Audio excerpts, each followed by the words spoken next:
Welcome back. This channel exists because of your support. Subscribe, hit like, and share your thoughts in the comments. Now let's get into the story. You know what's funny about social media? It's supposed to help people connect authentically, but sometimes it just shows you how disconnected you really are from the person sleeping in your bed. That's what I discovered on a Thursday night when my wife posted about finally knowing her value while I was literally in the next room, finishing the tile work in the bathroom she'd been asking me to renovate for 3 months. I'm Keith Warner, and I've been married to Stephanie for 5 years. We live in a renovated row house in Federal Hill, Baltimore. Nice neighborhood, good schools for when we eventually have kids, walkable to everything. I work as a senior data architect at Johns Hopkins Applied Physics Laboratory. Steph manages social media for a local boutique hotel chain. On paper, we're the kind of couple that looks perfect. Instagram perfect, even. That Thursday evening, I'd come home from work at 6, changed into old jeans and a t-shirt, and headed straight to the master bathroom. 3 weeks of evening and weekend work, and I was finally grouting the new tile. Steph had wanted a spa-like retreat, all whites and grays with those expensive subway tiles. I'd researched installation techniques, watched probably 20 YouTube videos, rented the tile saw, and done the whole thing myself. Saved us about $3,000 in contractor fees.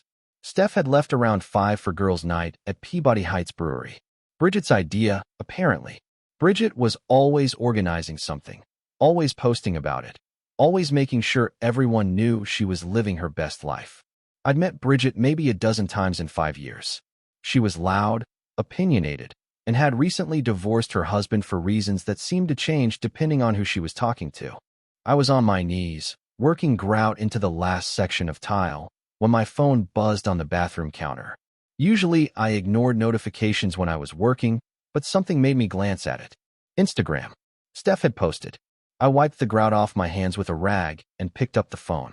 The post loaded, and I felt something cold settle in my chest.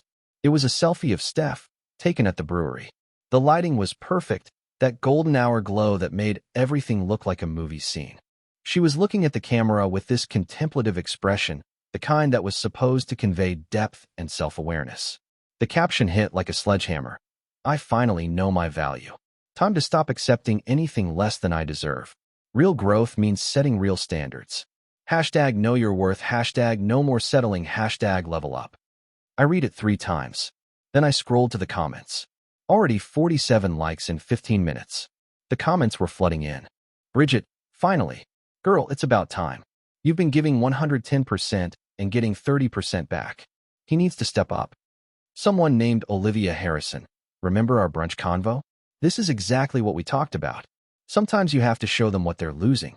Actions are greater than words. And then, the one that really got me, from Melissa Warner. My own sister. Melissa, as your sister-in-law, I love you both, but I see what you do. You're carrying more than your share. Maybe it's time Keith realized everything you handle. I set the phone down carefully, looked at the bathroom tile, at the grout still drying on my hands, at the tools I'd rented with my own money, at the 3 weeks of evenings I'd spent on my knees making this bathroom exactly what she wanted. Then I picked up the phone again and kept reading. Jenna Rodriguez, Steph's work friend. You're such an inspiration at work and you deserve that same energy at home. Don't dim your light for anyone. 12 more variations of Yes Queen and You Deserve Better and Know Your Worth. Not a single person asked what was wrong. Not one person suggested she talk to me about whatever was bothering her. Every single comment encouraged her to demand more, expect better, refuse to settle. I washed my hands, put away the grout, and cleaned up my workspace. The bathroom looked good, really good. Steph was going to love it when she finally looked at it instead of her phone. I went downstairs to my home office and sat at my desk, opened my laptop, went back to Instagram and read the post again, along with every comment. Brunch convo. That must have been last Sunday. I'd spent that day fixing the fence gate that had gotten damaged in a storm, then mowing the lawn, then replacing the filter in the HVAC system because it was June and we needed the air conditioning to actually work. Steph had mentioned she was meeting Olivia for brunch at Cross Street Market. She sometimes met friends there separately from our usual Sunday tradition. I'd asked her to pick up some groceries on the way home. She'd come back with 3 bags of random stuff and no milk. The comments were too specific to be random support. Bridget knew exactly what she was talking about. Olivia referenced a specific conversation. My own sister was part of this little intervention. I leaned back in my chair and let it sink in. My wife had been complaining about our marriage to her friends. To my sister, probably for weeks, maybe longer, building a case against me, gathering sympathy, and now she'd made it public. I could get angry. I could storm into the bedroom when she got home and demand she take it down. I could text my sister and ask her what the hell she was thinking. I could write my own passive-aggressive post. But none of that would actually teach anyone anything. I opened a new document on my laptop and started typing. A list. A very detailed list of everything I actually contributed to our life together. An hour later, I heard the front door open. Steph's voice called out, "Keith, I'm home." I saved the document and closed my laptop. Walked out to the living room to find her setting down her purse, still looking at her phone. She had that satisfied smile people get when their posts are performing well.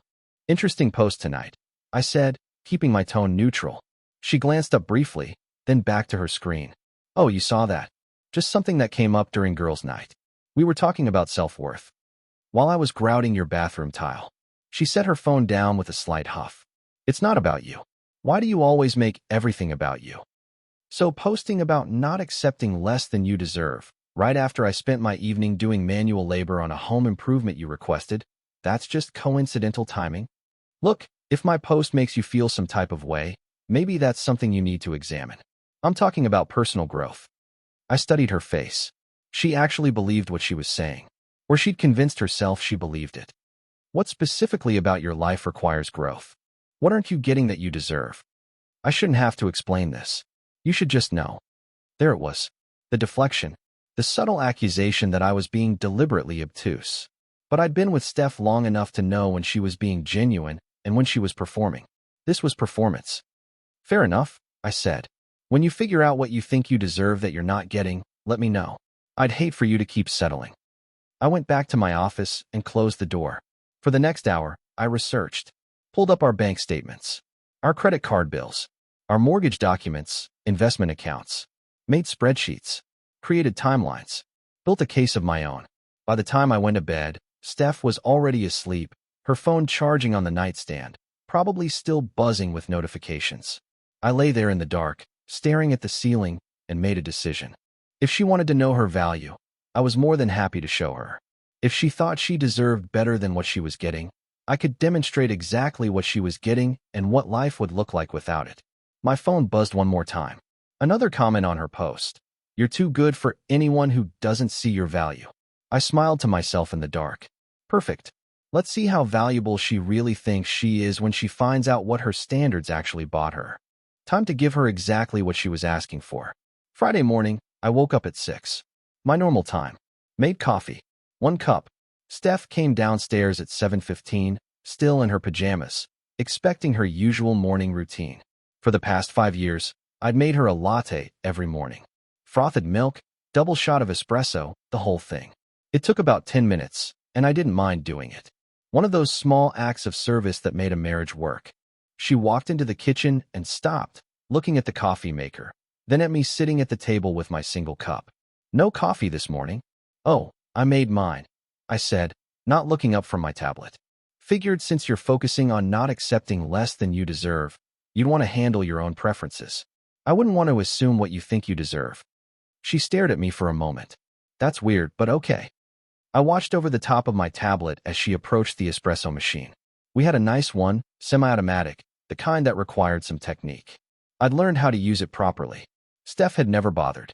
She tried to pull a shot. The coffee came out watery and weak. She frowned, tried again. This time the portafilter wasn't locked in correctly and coffee grounds sprayed everywhere. "Damn it," she muttered, grabbing paper towels. Third time, she got something that resembled coffee, but the milk frothing was a disaster. She gave up and poured regular milk into the cup. I rinsed my cup in the sink and grabbed my bag. "Aren't you making breakfast?" "It's Friday. You always do omelets on Friday." I paused at the doorway. "I've been thinking about what Bridget said in your comments. About you giving 110% and getting 30% back. Wouldn't want to burden you with too much by expecting breakfast." That's not what she meant. Either way, I'm sure you can handle it. You're a strong, independent woman who knows her value, right? I left her standing in the kitchen, Still trying to figure out the coffee maker. At work, during my lunch break, I made some phone calls. First, I canceled our grocery delivery service. We'd been using it for 2 years. $180 a month, charged to my credit card. Second, I canceled the house cleaning service. They came every other week. $240 a month. Third, I put our lawn service on hold. $120 a month. Fourth, I canceled the meal kit delivery subscription. $90 a month. Steph didn't even know about that one.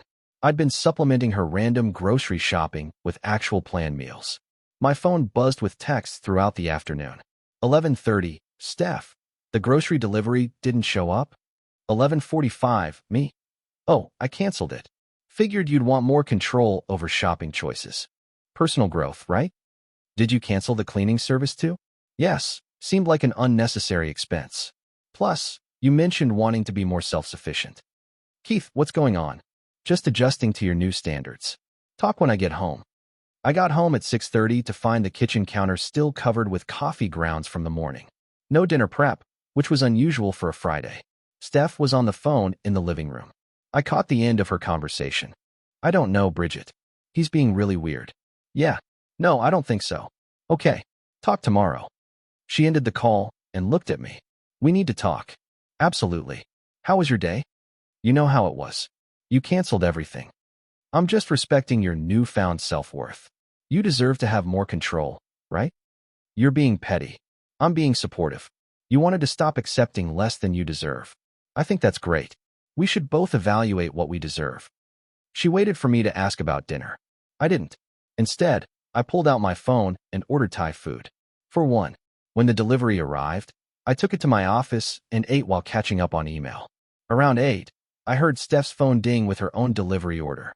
We spent the evening in separate rooms. I worked on some personal projects. She was on her phone, probably on Instagram, probably posting vague stories about her day. I went to bed at 10. She was still on the couch. Saturday morning, I woke up at 6:30 and went for my usual run. 5 miles through Federal Hill, down to the waterfront, back up. I got home, made coffee, 1 cup, and a protein shake, 1 serving. Steph came downstairs at 9:30, looking groggy. You went running without me? We ran together maybe once a month when she felt motivated. Figured you'd want to set your own schedule. Independence. This is getting ridiculous. What specifically is ridiculous? She opened her mouth, closed it, couldn't find the words. Frustration flashed across her face. I'm heading to Home Depot for some supplies. Do you need anything? No, she said, clearly too proud to ask. I left her there and spent an hour picking up things for my workshop. I returned home before she did. She didn't return until almost 3 in the afternoon, carrying 6 bags of groceries. I was in my office and heard her struggling with the front door. Didn't get up to help. 20 minutes later, she knocked on my office door. I went grocery shopping. That's great. Very self-sufficient of you. I spent $240. I usually spend about $150 a week with a planned list. Did you get everything you need? I think so. I don't know. I couldn't remember what detergent we use. Whatever you think is best. She stood there for a moment, clearly wanting me to engage more. I went back to my computer. She left. Around 4, I heard her yell from the living room. Keith, the Wi-Fi is down. I opened my office door. That's unfortunate. Aren't you going to fix it? I'm in the middle of something. Try unplugging the router for 30 seconds. Manual's in the hall closet if you need it. I don't know which one is the router. The white box with the blinking lights. You've got this. I closed my office door. For the next hour, I listened to her on the phone with Comcast. She was on hold for 45 minutes. Then the tech support person walked her through the exact same thing I'd suggested. Unplug the router. Wait. Plug it back in. It took her an hour and 15 minutes to do something I could have done in 2 minutes. When it was over, she came to my office. Why didn't you just help me? You didn't need my help. You handled it. Personal growth. Her jaw tightened. She left without another word. That evening, while she was figuring out what to do with $240 worth of random groceries, the dishwasher started making a grinding noise during its cycle. Keith, something's wrong with the dishwasher. I was in the living room, reading. Probably just needs to be checked. Manual's in the kitchen drawer. Can you look at it? I'm sure you can figure it out. I have confidence in you. She stood there, vibrating with frustration, then stomped back to the kitchen. I heard her opening drawers, finding the manual. Heard her muttering to herself. Heard her typing on her phone, Googling the problem. Then I heard a more concerning sound. Running water. A lot of it. I walked to the kitchen doorway. Water was spreading across the floor. Steph was standing in the middle of it, looking panicked. She'd opened the dishwasher mid-cycle. There's water everywhere. Towels are in the linen closet. I'm sure you'll get it cleaned up. I went back to the living room. Listened to her cleaning up the mess for the next 30 minutes. The dishwasher never got fixed. She just turned it off. Later that night, after she'd stress-eaten her way through half the random groceries she'd bought, I made myself a simple dinner. Steph watched me from the table. We didn't speak at dinner. Afterward, she posted an Instagram story. I saw it on my phone. A photo of her feet, crossed at the ankles, with the caption, "Sometimes you have to handle everything yourself." Building that independence. Flex biceps. I said nothing. Sunday morning, I was up at 7. Made my coffee. 1 cup. Steph came down at 8, looking like she hadn't slept well. I thought we could go to Cross Street Market for brunch. It's Sunday. We've been going to the market for Sunday brunch for 3 years. It was our tradition. We had our favorite stalls, our usual orders. I always paid. I have some projects to work on. You should go if you want. We always go together. Things change. New standards, remember? She looked hurt. Actually hurt. But she covered it quickly, grabbed her purse, and left. I knew she'd struggle. She didn't know which stalls we usually went to. Didn't know what we usually ordered. Didn't know that I always got us both coffee and pastries from one stall, then eggs from another, then we split everything. She came back an hour later with a small bag and a coffee cup. Went straight upstairs without speaking to me. I saw her Instagram post later. A selfie at the market, trying to look happy. Sunday self-care. Learning to enjoy my own company. The comments were full of encouragement. You're doing great. So proud of you. He doesn't deserve you. Around noon, she came downstairs. My car has a light on. What kind of light? I don't know. Orange wrench thing? Sounds like scheduled maintenance. Dealer's number is in your phone contacts. Can't you just call them? You're very capable. I'm sure you can schedule an appointment. I listened to her on the phone. She didn't know her car's VIN. Didn't know the current mileage. Couldn't articulate what service was needed. The service advisor was clearly frustrated with her. Finally, she got an appointment for Wednesday. She came back to my office. It's going to cost $380. That's pretty standard. Did you schedule it? I guess I have to. Welcome to car ownership. Later that afternoon, she realized she needed to go to Home Depot.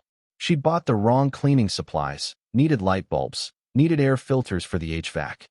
Can you come with me? I already went yesterday. You know where it is. She left angry. Was gone for 90 minutes. Came back looking defeated, carrying a bag from Home Depot. She'd bought the wrong size air filter. $35 wasted. I could tell because she left it on the kitchen counter with the receipt. By evening, she was sitting at the kitchen table, surrounded by evidence of her weekend. Wrong cleaning supplies. Wrong air filter. Receipts showing money wasted. Bills that had arrived in the mail. Bills she didn't know how to pay. The dishwasher manual she couldn't understand. The car maintenance quote. Her credit card statement from a company account she didn't have login information for. I made dinner in the kitchen, working around her. Simple pasta for one. She looked up at me as I moved about. How do you pay the electric bill? Online.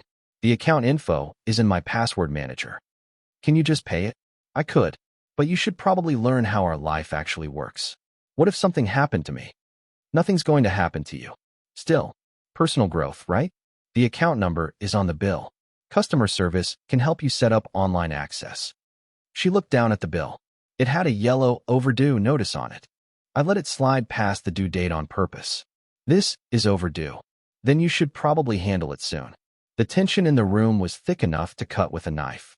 She was surrounded by evidence of everything she didn't know how to do. Everything I did that she'd never noticed. Finally, she looked up at me. Why are you doing this? Doing what? Acting like you don't care. I care very much. That's why I'm helping you become more self-sufficient. Isn't that what you wanted? To not accept less than you deserve? I'm giving you exactly what you asked for. Independence, control, the ability to show your value. This isn't what I meant. Then what did you mean? I finished cleaning up from my dinner and sat down across from her. Because from where I'm sitting, you posted about knowing your value while I was installing tile in your bathroom. You let your friends trash talk me in public comments. You told the world you won't accept less than you deserve. So I'm curious, what exactly do you think you deserve that you weren't getting? She opened her mouth, closed it, couldn't find words. Take your time, I said. I'll be in my office when you figure it out. I left her sitting there, surrounded by all the things she didn't know how to do. Monday morning, I found Steph already in the kitchen when I came down at 6. She looked like she hadn't slept at all. Can we talk? Of course. She wrapped her hands around a mug of terrible coffee she'd made herself. I don't understand what's happening. What specifically don't you understand? You're being cold, distant, like you don't care about me. I'm giving you space to demonstrate your value. Isn't that what you wanted? I wanted you to appreciate me more. And how was I supposed to know that? You never said anything to me. You posted on Instagram and let your friends convince you I'm not enough.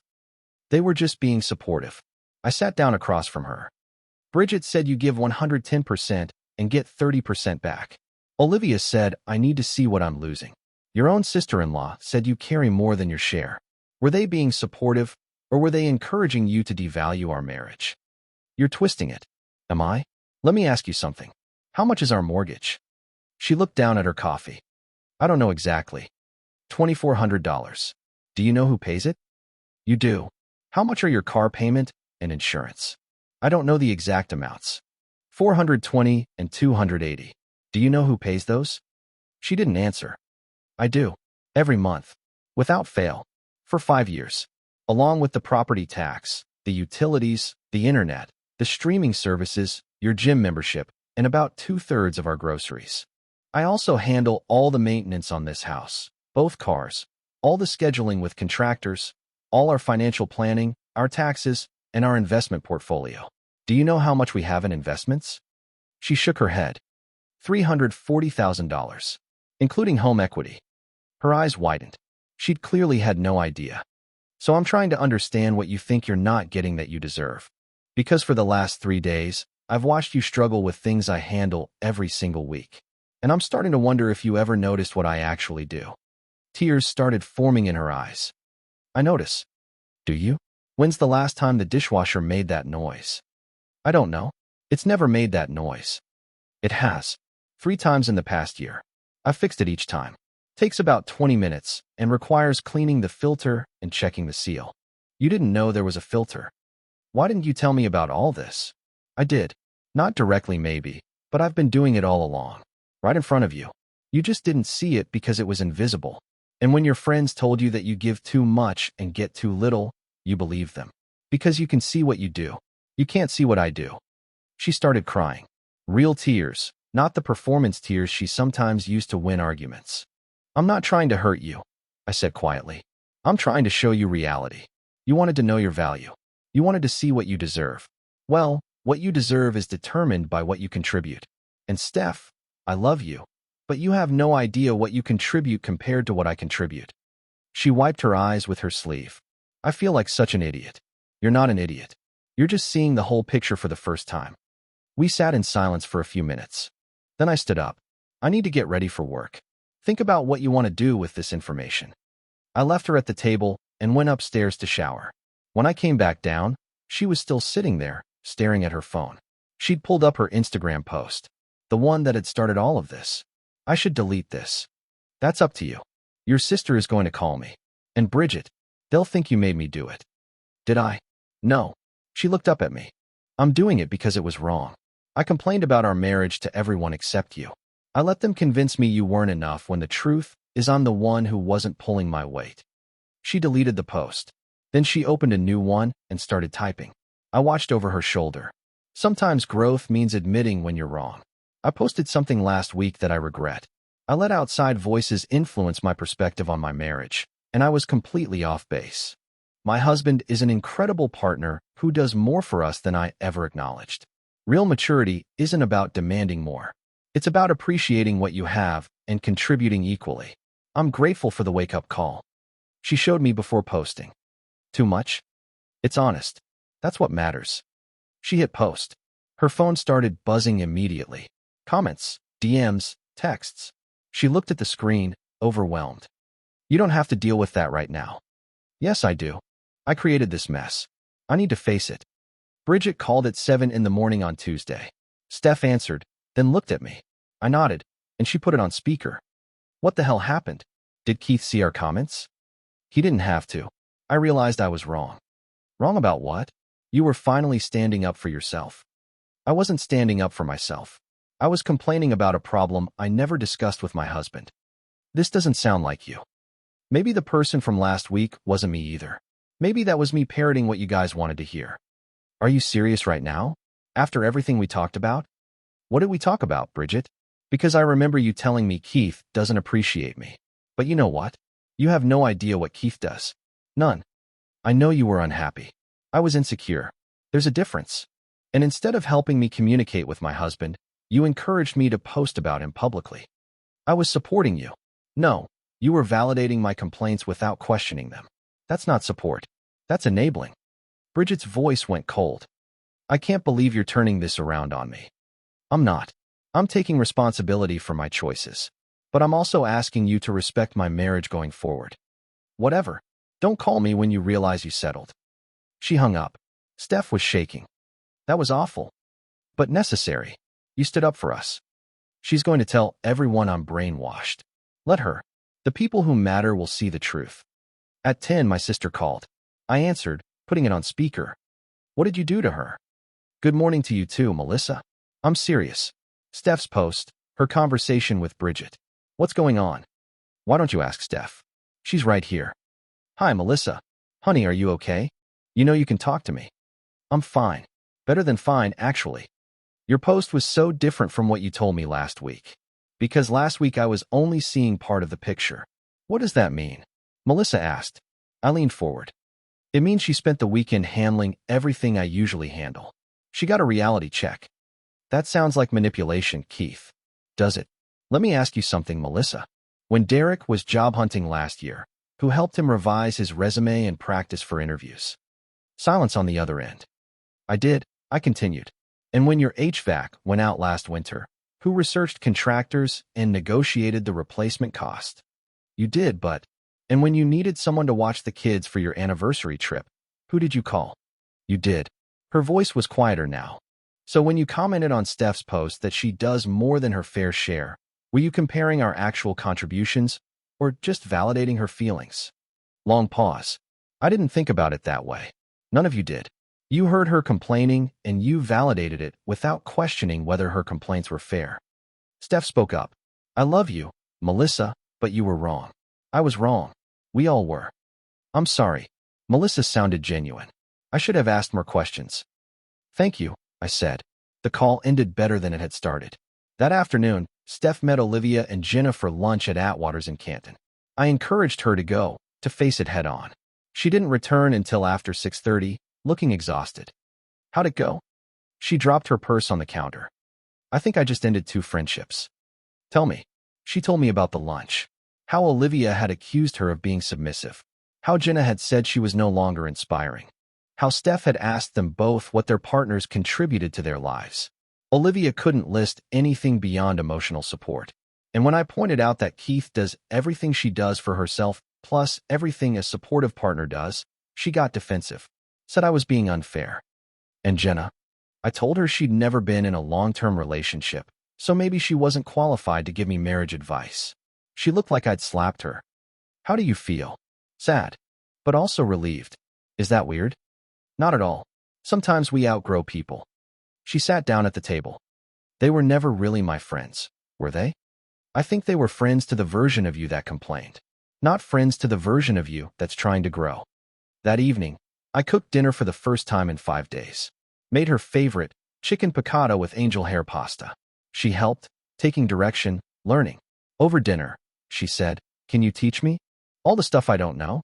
I want to actually be a partner, not just someone who lives here. I'd love that. After dinner, I brought my laptop to the kitchen table, pulled up all our accounts, our passwords, our financial information. Spent 2 hours walking her through everything.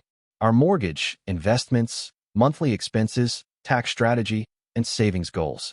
She took notes, asked questions, really listened. How did you learn all this? Slowly, over years, trial and error. Nobody's born knowing this stuff. Why didn't you teach me before? Honestly, you never asked, and I didn't realize you didn't know. I just assumed you knew and didn't want to deal with it. That's fair. I didn't want to deal with it. It was easier to let you handle everything. And now I see what easier for me means. It means harder for you. That's not a partnership. 2 months later, our life looked different. Better different. Steph now handled half the bills. The ones she'd learned. She paid them early, tracked them in a spreadsheet she'd created. She'd taken over car maintenance scheduling for both vehicles and actually understood what the services meant. One Saturday morning, I heard her in the kitchen. Heard tools. Found her kneeling by the dishwasher, the filter removed, cleaning it out. Look, she said proudly, showing me the cleaned filter. This is what was making that noise. You figured it out. I watched a YouTube video. Took me 20 minutes, but I did it. She'd reorganized our budget, found $200 a month in savings by cutting subscriptions we didn't use. She'd taken over meal planning and actually used lists. We split cooking 60-40 now, with her doing more than she ever had. She'd found a new friend through work. Someone who asked real questions instead of just validating complaints. Someone in a healthy marriage who talked about communication and partnership. Melissa and Steph had coffee once a month now. Their relationship had recovered. Melissa had apologized, really apologized, and meant it. Bridget unfollowed Steph on all platforms. Steph had blocked her back. Last I heard through mutual friends, Bridget was still posting about knowing her worth, still dating someone new and already complaining about him online, still living beyond her means and blaming everyone else for her problems. Olivia had sent an apology text a month after the lunch. Steph had replied politely but kept her distance. Olivia was on her third relationship crisis of the year. Some people never learn. Jenna had quit her job, unrelated to the lunch, and they hadn't spoken since. On a Sunday morning in late August, Steph posted a new photo on Instagram. The two of us at an Orioles game, wearing matching orange and black, genuinely smiling. The caption, 2 months ago, I almost ruined the best thing in my life because I confused feelings with facts and complaints with communication. Grateful every day for a partner who loved me enough to teach me instead of leaving me. Real partnership means seeing the whole picture, contributing equally, and appreciating what you have. Sometimes the best growth comes from the hardest lessons. #Orioles, #actual partnership. The comments were all positive, supportive, authentic. New friends, co-workers, even some old friends saying they were proud of her. No snarky comments. No negativity. The toxic voices were gone. That evening, we stood in our master bathroom, looking at the tile work that had started this whole journey. Over the past 2 months, she'd helped me add the final touches, caulking the edges, installing new fixtures, adding the finishing trim. She'd learned how to use the tools, gotten grout on her hands just like I had that Thursday night. Remember when this started? She asked. When I posted about knowing my worth. I remember. I thought I knew what I was worth. Turns out I had no idea. And now I know my worth is measured by what I contribute, not what I demand. And I know your worth is everything. The house, the stability, the patience to teach me instead of just leaving. You're worth teaching. That's why I stayed. Thank you for not giving up on me. Thank you for being willing to learn. Her phone buzzed. A notification. Bridget had posted something. Steph glanced at it, didn't open it, put her phone away. Not interested. Good. You know what's funny about social media? It's supposed to help people know their worth, but sometimes it just helps them perform worth they don't actually have. My wife almost destroyed our marriage because she confused likes with value and comments with truth. But she learned. She learned that real worth isn't posted, it's demonstrated. It's not demanded, it's earned. And it's not about accepting less than you deserve. It's about understanding what you deserve by understanding what you contribute. Steph learned the difference between demanding standards and meeting them. She learned what her standards actually bought her and what they cost me. And 3 days after I showed her that reality, her entire attitude shifted. Sometimes the best way to show someone their value is to give them exactly what they ask for, the chance to prove it. Steph asked for independence. I gave her 3 days of it. And she discovered that what she thought was settling was actually the best partnership she'd ever have. 2 months later, Bridget was still single, still posting about knowing her worth. Olivia was on her 4th relationship crisis of the year. And Steph was finally becoming the partner she'd always claimed to be, not by demanding more, but by contributing equally. She learned her value. I demonstrated mine. And together, We rebuilt something stronger than what almost broke. That's what real growth looks like. Dear listeners, that's our ending. If it resonated, subscribe to support the channel. See you next time.